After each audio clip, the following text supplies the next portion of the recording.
Assalamualaikum warahmatullahi wabarakatuh. Wilujeng Sumping Bapak Ibu Guru Hebat di channel Kang Asep Sunardi. Video kali ini saya masih membahas tentang aplikasi yang sudah saya buat, yaitu aplikasi e-ijazah. Aplikasi ini mungkin akan membantu Bapak Ibu dalam mengelola nilai ijazah, baik jenjang SD maupun jenjang SMP. Dan yang sudah kurikulum merdeka maupun yang masih menggunakan kurikulum 2013. Ini adalah daftar aplikasi yang sudah saya buat dan sudah saya sesuaikan. Ini mungkin adalah aplikasi yang terupdate untuk pertanggal 25 bulan 5. Di sini ada aplikasi untuk jenjang SD, kemudian ada juga aplikasi untuk jenjang SMP. Ada yang masih menggunakan kurikulum 2013 dan ada juga yang sudah menggunakan kurikulum merdeka. Video kali ini saya akan contohkan untuk jenjang SD kurikulum 2013. Baik Bapak Ibu, ini adalah aplikasi e-ijazah untuk jenjang SD yang masih menggunakan kurikulum 2013. Jika Bapak Ibu ingin menyesuaikan di jenjang SD yang sudah kurikulum merdeka ataupun yang jenjang SMP, silahkan tinggalkan saja di kolom komentar. Video kali ini akan saya bahas menunya satu persatu. Oh iya, saya sampaikan bahwa aplikasi ini sudah dilengkapi dengan beberapa menu tambahan karena ini adalah versi update-nya. Yang pertama ada menu tambahan untuk surat keputusan atau SK Kepala Sekolah. Ini adalah berisi SK kelulusan peserta didik. Kemudian untuk belangko nilai atau belangko ijazah di sini sudah saya sesuaikan dengan peraturan yang terbaru yaitu nomor 58 tahun 2024. Kemudian saya tambahkan menu untuk amplop. Kemudian ada laporan. Ini adalah laporan rekap rapot. Di sini ada 3 contoh atau 3 format. Bapak Ibu tinggal memilih salah satunya saja. Aplikasi ini disesuaikan dan dilengkapi dengan transkrip nilai. Posisi transkrip nilai ataupun format transkrip nilai ini sudah disesuaikan berdasarkan peraturan yang terbaru. Kemudian pada aplikasi ini juga saya sudah mengupdate pada menu kelulusan atau surat keterangan kelulusan. Baik, langsung saja saya akan bahas menunya satu persatu. Pertama dari menu home. Pada menu home, posisi nama sekolah masih terkunci. Kita diminta untuk mengisi data identitas sekolah terlebih dahulu. Tetapi jika Bapak Ibu masih posisinya terkunci untuk nama sekolah, silahkan dibuka saja untuk proteksinya atau memasukkan passwordnya. Pertama, pilih menu review, kemudian pilih unprotect dan masukkan passwordnya. Jika Bapak Ibu belum tahu passwordnya, silahkan saja tinggalkan di kolom komentar atau masuk ke grup WhatsApp. Nanti akan saya bimbing bagaimana caranya Bapak Ibu mendapatkan aplikasi ini. Kalau sudah, silahkan klik OK. Di sini silahkan Bapak Ibu sesuaikan nama sekolahnya, kemudian alamat sampai dengan provinsi, kemudian diisi nama kepala sekolah, nomor NIP-nya, pangkat dan golongan dari kepala sekolah. Kemudian dipilih saja untuk tahun pelajarannya dan emailnya juga diisi karena ini akan mengisi pada halaman kop surat. Di sini ada tanggal kelulusan dan juga tanggal ijazah. Tanggal kelulusan ini nanti akan dimasukkan ke dalam surat keputusan. Kemudian dia otomatis akan mengatur tanggal kelulusan pada surat keterangan lulus atau SKL. Kemudian untuk tanggal ijazah, di sini akan menentukan tanggal pada belangko ijazah dan transkrip nilai ijazah. Pada menu dashboard, di sini sudah saya cantumkan 2 logo. Ini akan otomatis mengganti logo yang ada pada kop surat. Ini untuk logo sebelah kiri dan ini untuk logo sebelah kanan. Bapak Ibu bisa menyesuaikannya atau menggantinya. Kita klik saja logonya, kemudian kita klik kanan, pilih change picture, pilih this device. Kemudian kita cari saja logonya. Misalkan saya cantumkan logo seperti ini. Kemudian kita sesuaikan saja. Pastikan untuk penyesuaiannya Tidak boleh lebih dari garis putih ini. Untuk yang logo kanan juga sama seperti itu cara menggantinya. Baik Bapak Ibu, selanjutnya kita masuk ke menu yang kedua yaitu menu siswa. Pada menu siswa, kita diminta untuk mengisi identitas peserta didik. Pastikan ini sudah punya daftar dan identitasnya supaya Bapak Ibu tinggal memasukkannya saja. Di sini sudah saya tampilkan 11 peserta didik. Jika Bapak Ibu ingin menambahkan peserta didiknya, silakan klik hide di sini. Kemudian diisi nama peserta didiknya, NIPD, NISN, nomor peserta ujian, jenis kelamin, dan untuk jenis kelamin tinggal dipilih saja, pilih laki-laki ataupun perempuan, tinggal disesuaikan. Kemudian kolom agama, kemudian tempat tanggal lahir, nama orang tua, dan alamat peserta didik. Kemudian Bapak Ibu, kalau sudah mengisi data peserta didik semuanya, selanjutnya kita klik saja sinkron di sini. Ada tampilan konfirmasi seperti ini. Sinkron data akan memakan waktu tergantung dari banyaknya data. Apakah Anda bersedia menunggu? Klik yes, kemudian proses sinkron sedang berjalan. Oh, ternyata cepat ya, karena memang peserta didiknya sedikit. Data berhasil disalin ke semua sheet. Kemudian kita klik OK. Nah, baik Bapak Ibu, jika ingin menyembunyikan baris yang kosong seperti ini, klik saja hide di sini. Kemudian akan terhide atau tersembunyi untuk baris yang kosongnya. Selanjutnya, menu yang ketiga yaitu menu mapel atau mata pelajaran. Ini adalah daftar mata pelajaran untuk kurikulum 2013. Saya rasa semuanya hampir sama seperti ini kondisinya. Dan untuk muatan lokal, posisi yang nomor 9 ini jangan diisi. Karena ini tidak ngelink ke halaman input nilai. Langsung saja Bapak Ibu dilewati ke baris yang ke-10 untuk mengisi muatan lokal yang pertama maupun yang kedua. Kalau untuk jenjang SD yang kurikulum merdeka dan yang jenjang SMP tidak seperti ini posisinya. Jadi semuanya bisa diedit secara berurutan. Selanjutnya untuk kurikulum 2013, pada menu input nilai di sini ada dua pilihan, yaitu input nilai pengetahuan dan ada juga input nilai keterampilan. Saya akan contohkan untuk nilai pengetahuan. Ini adalah input nilai pengetahuan untuk siswa. Di sini yang kita inputkan adalah nilai rapotnya. Untuk memilih kelas, kita pilih saja di sini. Kita klik yang warna kuning, kemudian kita pilih tanda panah ke bawah dan kita tentukan nilai rapot kelas berapa yang akan kita inputkan. Misalkan di sini nilai rapot kelas 4 semester 2. Ya, saya mulai dari nilai kelas 4 semester 2. Jika Bapak Ibu ingin menambahkan dari kelas 4 semester 1, silahkan tinggalkan saja di kolom komentar, nanti akan saya sesuaikan. Mulai dari kelas 4 semester 1. Kemudian ada juga nilai SAJ praktek.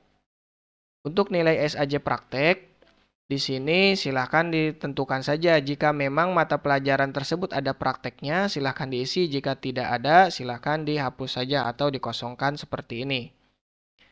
Kemudian di sini ada SAJ tertulis. Baik Bapak Ibu, di sini akan saya contohkan cara menginputnya. Selanjutnya saya akan mencoba menginput nilai dari nilai SAJ peserta didik. Di sini akan saya contohkan 11 peserta didik. Kemudian kita copy dan kita pastekan ke aplikasi e-ijazahnya. Pastikan untuk mempastenya kita menggunakan paste values atau yang bergambar 1, 2, 3 ini. Kalau sudah, nanti nilai rata-ratanya akan otomatis terisi. Untuk nilai keterampilan sama seperti ini posisinya. Tinggal dipilih saja mata pelajaran dan input nilai keterampilannya. Dengan catatan, jika Bapak Ibu memang ada nilai keterampilannya silahkan diinputkan. Jika tidak, cukup dinilai pengetahuannya saja. Dan nilai yang ada di keterampilannya silahkan dihapus atau di-delete. Pada menu selanjutnya, yaitu menu ijazah. Ini adalah tampilan nilai akhir atau nilai ijazah yang nantinya akan tercantum di transkrip nilai. Nilai ijazah ini sudah otomatis berdasarkan yang sudah diinput oleh Bapak Ibu dari nilai pengetahuan maupun nilai keterampilan.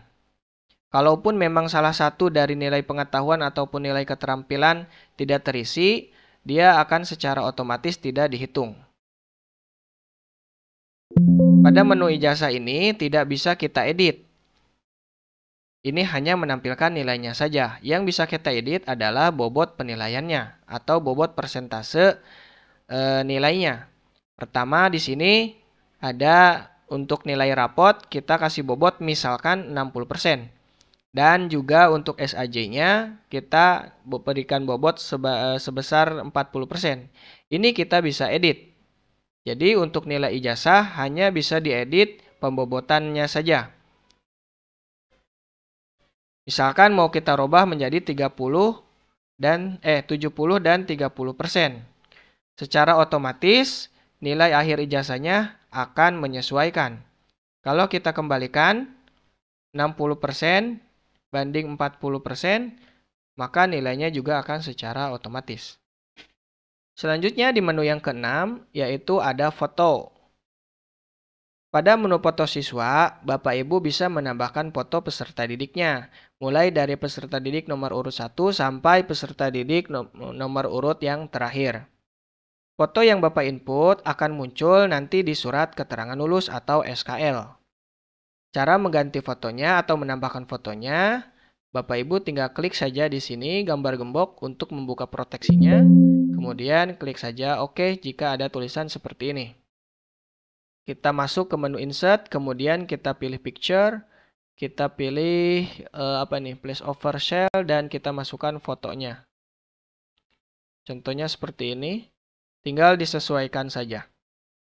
Pastikan tidak keluar dari kolom yang ada. Pada menu yang ketujuh, yaitu menu melanjutkan. Ini adalah data siswa yang melanjutkan ataupun yang tidak melanjutkan. Untuk jenjang SD, melanjutkan ke SMP ataupun MTS ini tinggal disesuaikan saja. Bapak Ibu tinggal mengisinya dengan angka 1 di pilihan dari peserta didik yang akan melanjutkan ke jenjang SMP. Kalau tidak melanjutkan, tinggal pilih saja di kolom yang kosong. Pada menu yang ke-8, ini ada menu PK7A. PK7A ini adalah daftar penyerahan ijazah dari sekolah kita ke peserta didik. Kita hanya diminta untuk mengisi nomor seri ijazah saja. Kemudian tanggal penyerahan dan ditandatangani oleh peserta didik. Setelah Bapak Ibu mengisi seri ijazah, file ini atau format ini silakan di-print atau dicetak, kemudian ditandatangan oleh peserta didik yang sudah menerima ijazah. Ini sebagai dokumen arsip bukti bahwa ijazah telah diberikan kepada peserta didik yang bersangkutan. Baik, selanjutnya kita masuk ke menu keputusan. Ini adalah surat keputusan dari kepala sekolah yang berisi tentang kelulusan peserta didik tahun pelajaran 2024-2025. Pada lampirannya berisi nama peserta didik dan rata-rata nilai ijazahnya. Pada bagian kop surat, ini tinggal disesuaikan saja berdasarkan kebutuhan sekolah Bapak Ibu. Pada logo kiri dan sebelah kanan sudah saya bahas di awal video. Kemudian pada kolom nomor surat, di sini saya sudah bagi menjadi awal, tengah, dan akhir. Untuk awalan, contohnya untuk Kabupaten Sumedang, kita menggunakan kode seperti ini. Kemudian tengah adalah nomor urut suratnya. Kemudian pada bagian akhir tinggal dimasukkan kode sekolahnya. Diakhiri dengan bulan dan tahun. Untuk nomor surat ini silakan disesuaikan saja berdasarkan ketentuan kabupaten atau ketentuan sekolahnya masing-masing. Selanjutnya pada menu kelakuan baik, untuk bagian kop dan bagian nomor surat sudah saya jelaskan.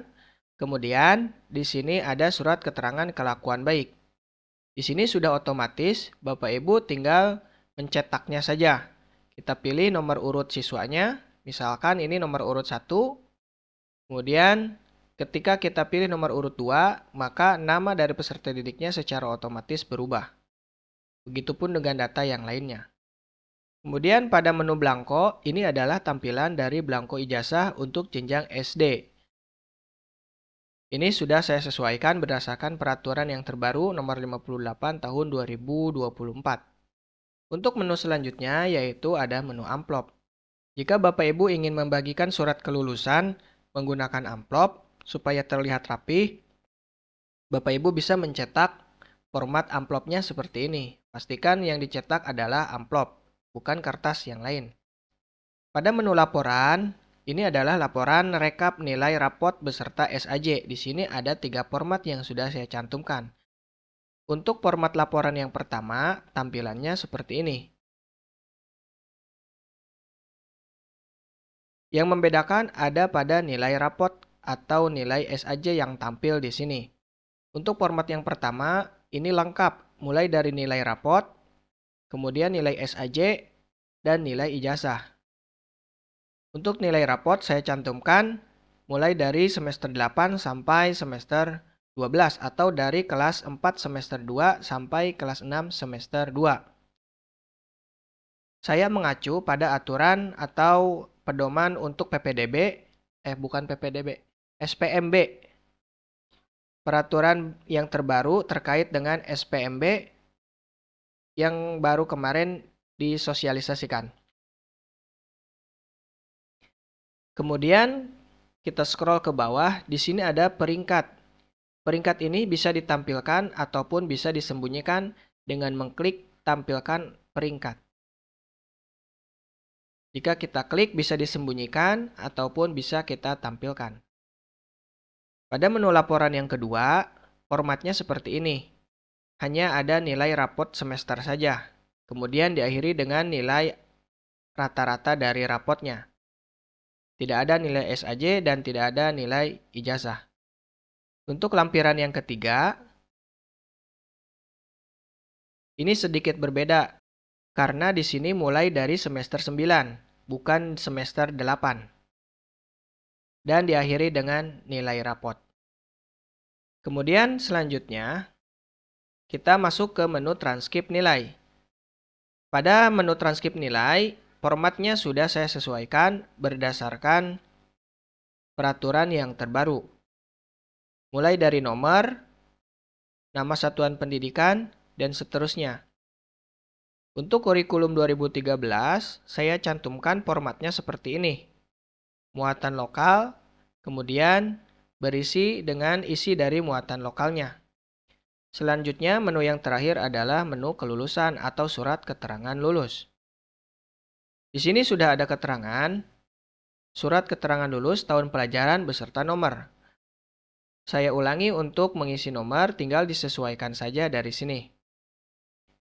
Untuk awalan suratnya, ini untuk posisi tengah suratnya, atau nomor suratnya, atau nomor urut suratnya, kemudian ini posisi akhir dari nomor suratnya. Nanti akan jadi seperti ini. Kemudian di sini saya tambahkan ada keterangan seperti ini. Berdasarkan keputusan Kepala Sekolah, Sekolah Dasar Negeri 1, misalkan ya. Kemudian dilanjutkan dengan nomor surat dan yang mengacu pada Permendikbudristek nomor 21 tahun 2022 terkait dengan pengelolaan nilai ijazah. Kemudian disambung dengan Permendikbudristek nomor 58 tahun 2024 terkait dengan format ijazah atau transkrip nilai. Dan yang ditampilkan di sini adalah nilai akhir atau nilai ijazahnya. Berdasarkan perhitungan nilai rapot, kemudian ditambah nilai SAJ dengan persentase yang sudah saya bahas sebelumnya. Bisa 60% nilai rapot dan 40% nilai SAJ ataupun bisa disesuaikan dengan kebutuhan sekolahnya masing-masing. Baik, terima kasih sudah menyimak video ini sampai selesai. Semoga apa yang saya sampaikan dapat dipahami dengan baik. Jika Bapak Ibu menginginkan aplikasi ini, aplikasi pengolahan nilai ijazah baik jenjang SD maupun jenjang SMP yang sudah dilengkapi dengan surat keterangan kelulusan, transkrip nilai, dan laporan hasil nilai rapot peserta didiknya, baik jenjang SD maupun jenjang SMP, silahkan tinggalkan saja di kolom komentar. Atau mau respon yang lebih cepat, silahkan Bapak Ibu masuk saja ke grup WhatsApp-nya, linknya sudah saya cantumkan. Selanjutnya saya ucapkan terima kasih banyak yang sudah memberikan sawerannya kepada saya dan mendukung channel ini. Semoga apapun yang diberikan menjadi amal ibadah Bapak Ibu sekalian. Terima kasih. Saya akhiri wabillahi taufik walhidayah. Wassalamualaikum warahmatullahi wabarakatuh.